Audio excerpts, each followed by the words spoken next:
आइ गे ई कोची धारा बन। अरे हमर शादी न लागलो रे। आइ तोर शादी? अरे हां रे शादिया में आई ना। देख शादिया में तब जरूर, लेकिन पहले वो बात सुन ले। Recording studio Rajgir, music by Vikesh Bhojpuriya, DJ Kanchan Raj Muzaffarpur. छोड़ी शादिया में आई जरूर गे, तोरा शादिया में आई जरूर गे। आ जाए मलबे में भरब से नूर गे,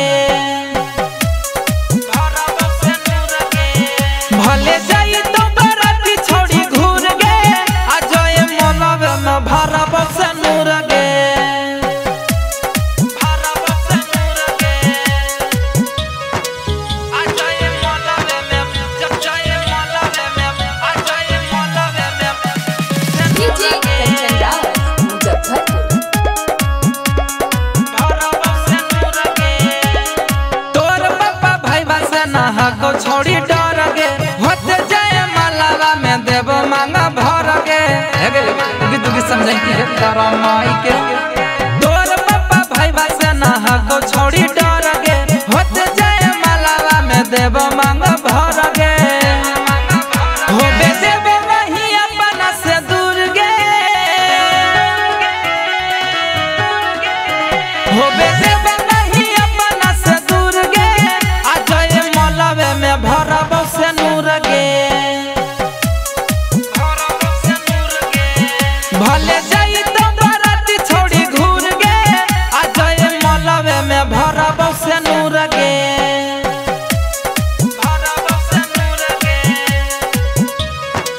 आ जाए मलबे में, जब जाए मलबे में, आ जाए मलबे में, डीजे कंचन राज मुजफ्फरपुर। भरब से नूर गे।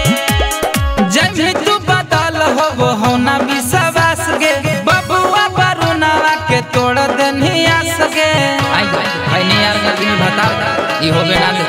जब भी तू बदल हो ना विश्वास गे, बबुआ बरुनावा के तोड़ देनी आस गे। गौतम मनमल के सिखाबो ह खिलूर गे, गौतम मनमल के सिखाबो ह खिलूर गे। आ जाए मलबे में भरब से नूर गे,